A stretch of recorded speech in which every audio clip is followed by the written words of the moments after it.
morning.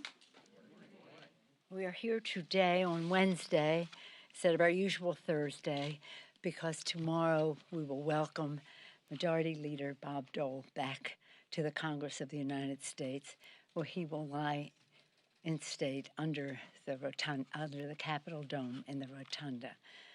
All of us who served in Congress at the same time as he did take great pride in that, and also that he was a person who taught everyone here about dignity, duty, integrity, and patriotism.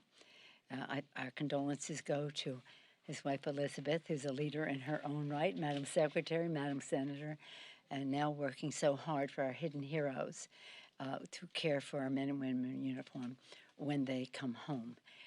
So again, we salute him, and of course we'll have more will be said about him tomorrow. Yesterday, President Biden continued to show American leadership to the world on his call to Russian President Putin. President Biden was clear, direct, and candid, and making sure there was an understanding that should there be any actions taken by Putin in Ukraine, that there would be tough consequences if he violates Ukraine's territorial integrity. These consequences would include strong economic measures, sending military support to Ukraine, and bolstering military support for our NATO allies in the region, including the Baltics, Poland, and Romania. Congress supports the president's strong leadership and the NDAA bill, which we passed in the House last night in a very strong bipartisan vote. We secured $300 million in security assistance for the Ukraine. That National Defense Authorization Act, the NDA, which was overwhelmingly, as I said, bipartisan, contains many victories. We're very proud that it provides a pay raise for our military, supports military families' financial security and health in so many ways, modernizes our defenses and fortifies our military's technological edge, and combats adversaries, invests in alliances, and supports our partners. We're particularly proud that in this legislation, thanks to Jackie Speer, it contains historic reforms to combat sexual assault in the military. I commend Jackie for her lifetime of service on this subject, even before she came to Congress, but now as the chair of the subcommittee on the Armed Services Committee that oversees personnel. And on the floor yesterday, I was very, very proud of the action that was taken to secure the full faith and credit of the United States, which is written into the Constitution. As you were probably aware, the legislation we passed provided a process under which we could lift the debt ceiling with a simple majority rather than 60 votes in the Senate. In doing so, we are protecting families and the U.S. and global economies, preventing a loss of millions of jobs and trillions of dollars of household wealth. Trillions. Drastic increases in interest. Do you have a car loan? Do you have a mortgage?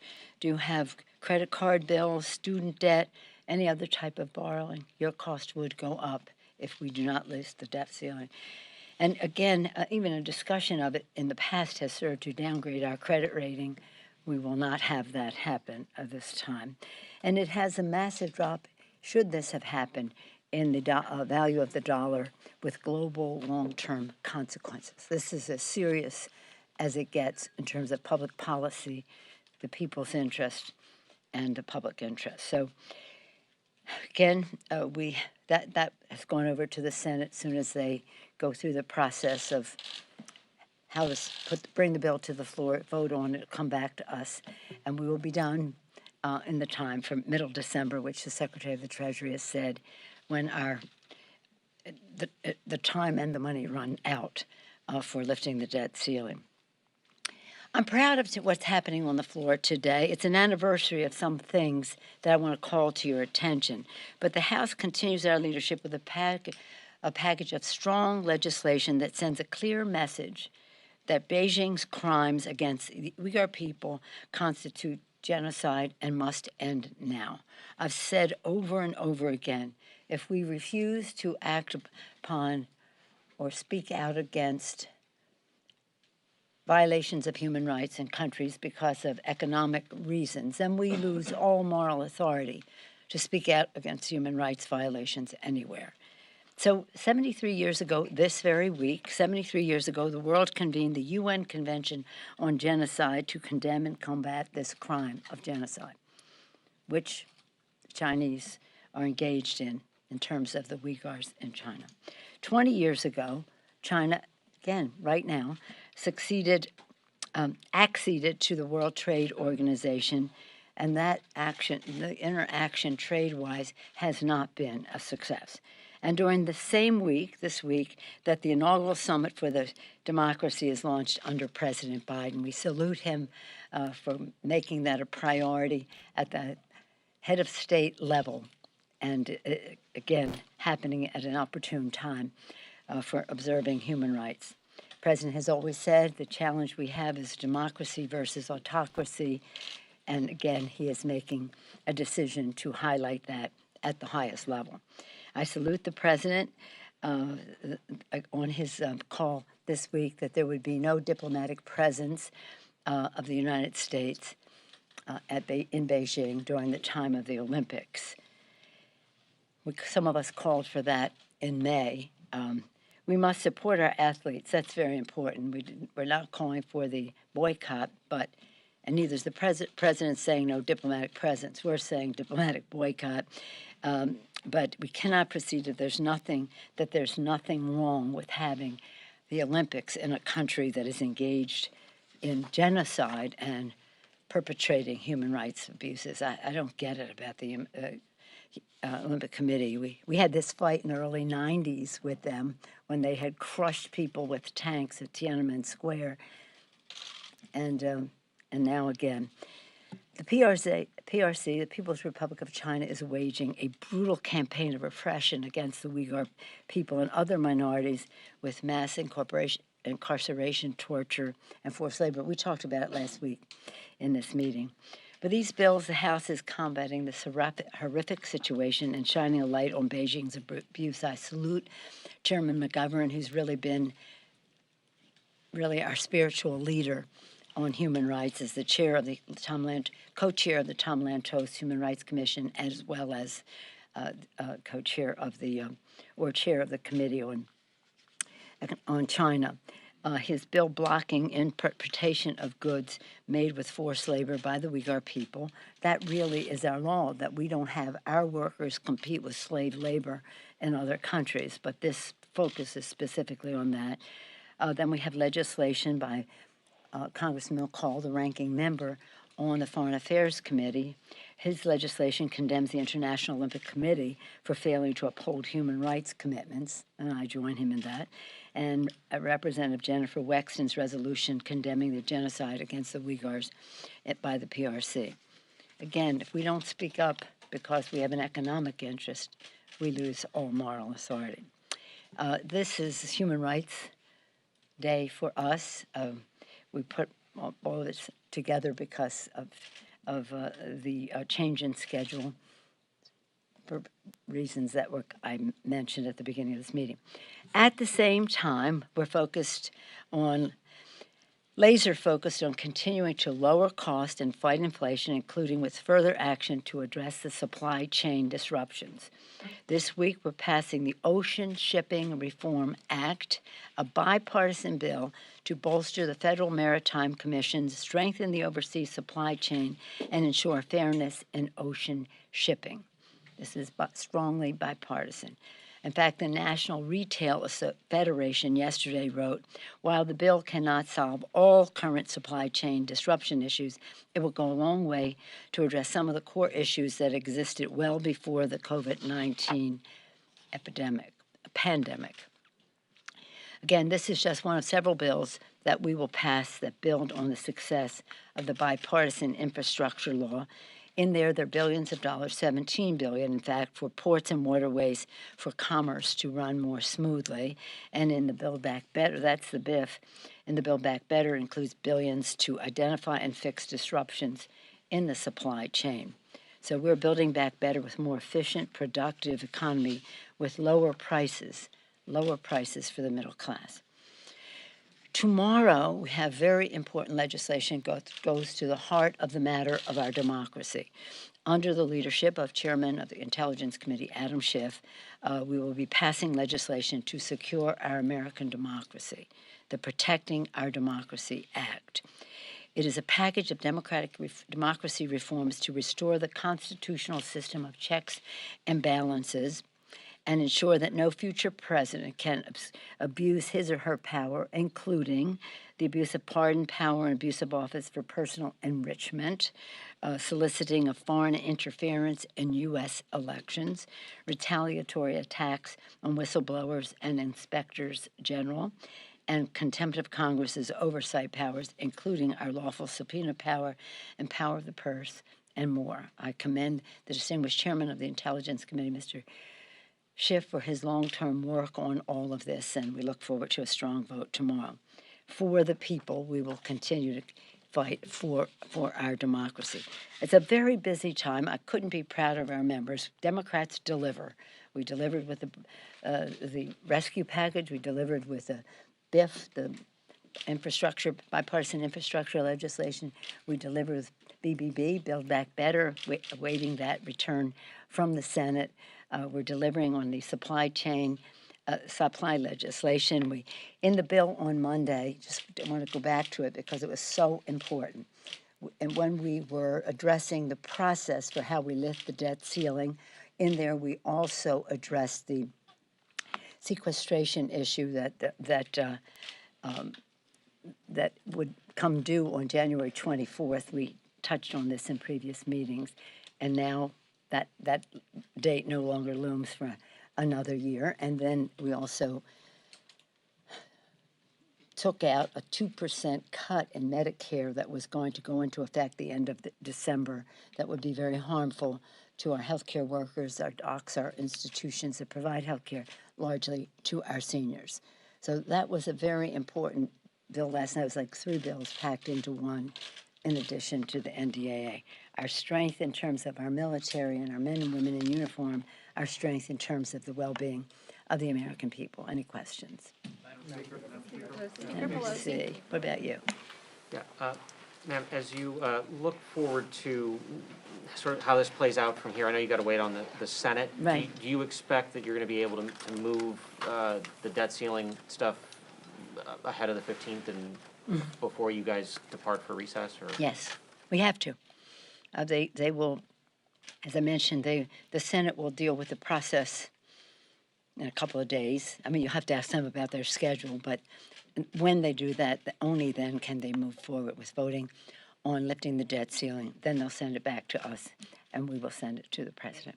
Leave members then subject to recall for BBB. Do you expect to have to bring folks back this calendar year?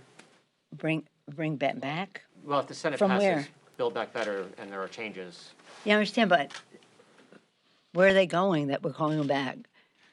Home for the holidays? Well, we hopefully we'll have this done before then. That would be my hope. But we have to do the defense bill. We have to do the process, the defense bill, the lifted debt ceiling, BBB, and I would hope that we could include in that the voting rights legislation that is over in the Senate. Speaker Yes, Pelosi, ma'am. thank you, Madam Speaker. Congresswoman Omar said after the two of you had a conversation that she was confident that you would take decisive action this coming week. What action was promised, if any, to Congresswoman Omar, and are you expecting to take any action against Congresswoman Bober? When I'm ready to announce that, I'll let you know. Yes, sir. Thank you. And just to get some clarity here on the social spending bill. Yes. So obviously, they. And what? Some clarity on what? The social spending bill, the Build Back Better. Oh, you're talking about the Build Back Better for the American people?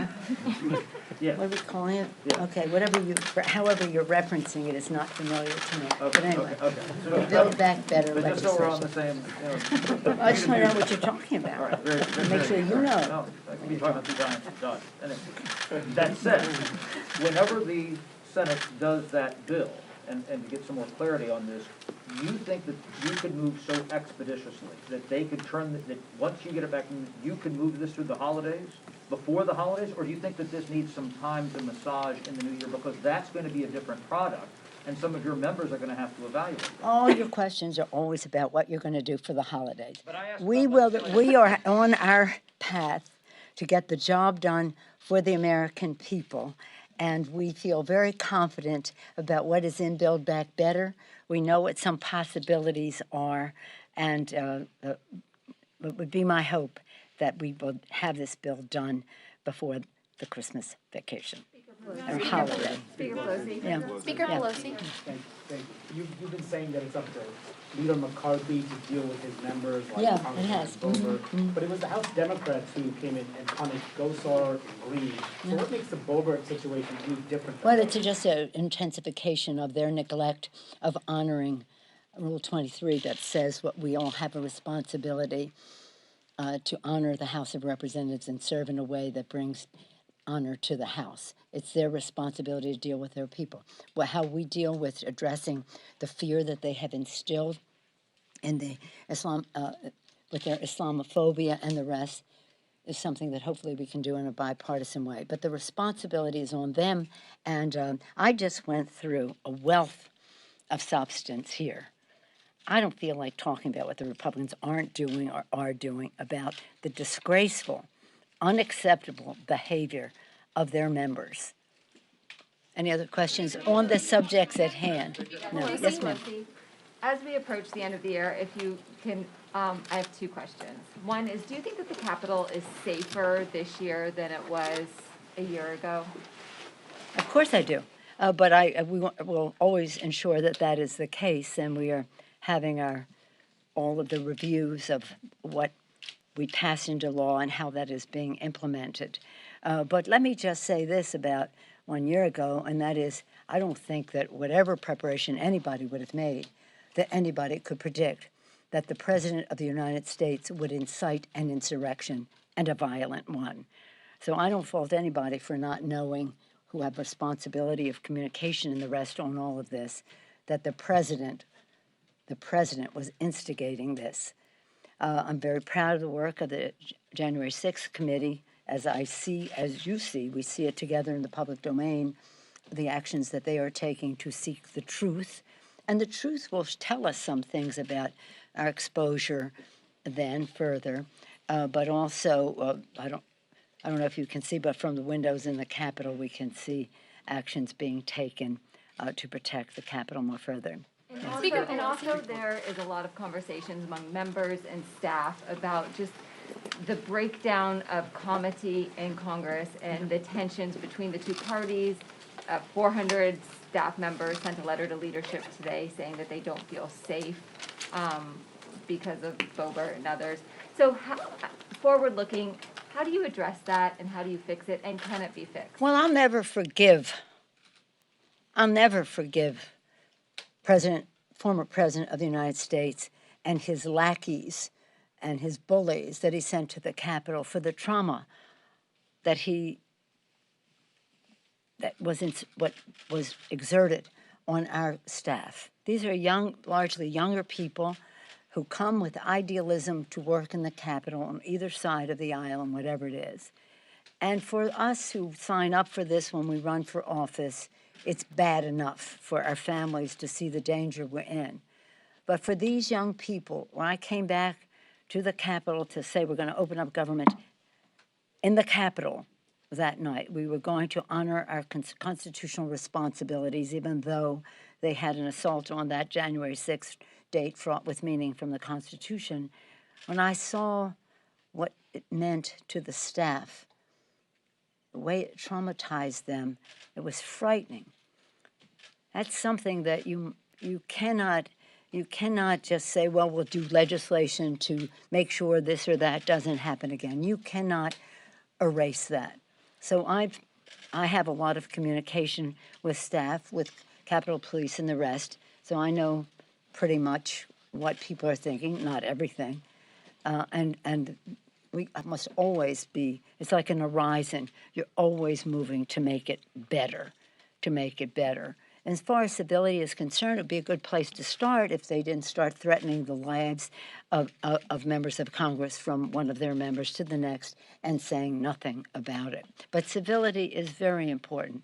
I just met with the spouses and commended them for the role they play in civility, because it really is, just as you suggest, really important, not only to the well-being in our communication and respect for each other, but also in terms of security. So I'll end where I began, with civility and Bob Dole. This was a just exemplary person to serve with in Congress. He served at a time when there was mutual respect, even though disagreement on many issues, across the aisle, across the Capitol. I had the privilege of working with him on a number of issues where I found him to be a man of his word. Everybody did. Everybody did. He was a patriot from the start as a very young person in World War II, where he was injured, and he always, until now, has been fighting with his wife Elizabeth, who has been an angel on all of this, to help families of soldiers who were wounded in combat, as he was. He took that also to another place to expand it to people with disabilities, whatever the reason, and championed the Americans with Disabilities Act and its reauthorization and its funding along the way. He always taught us that we respect people for what they can do, not judge them for what they cannot. And of course, when it comes to food, Dole, in so many ways, McGovern Dole, not our Jim McGovern, although Jim McGovern has been a champion on food, George McGovern and Dole, making sure that that we were better prepared to feed the American people. So in some very specific ways, and just generally speaking, when you're talking about duty and civility, integrity and respect, and I'll have more to say tomorrow at his service. I had the honor of speaking at his 90th birthday at his invitation, a ceremony that was held in Statuary Hall. I told him this summer I was getting ready for his 100th birthday. I didn't know, sadly, that as speaker I'd be speaking at his lying in state in the Capitol. But when he comes there, he'll bring additional luster to the Capitol, as he has brought luster to everything he has done in the Congress. With that, I wish you well. We'll probably see each other before the holidays. Thank you.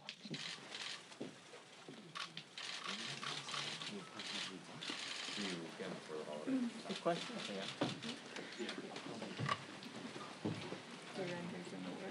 Yeah. Yeah. I know, sorry.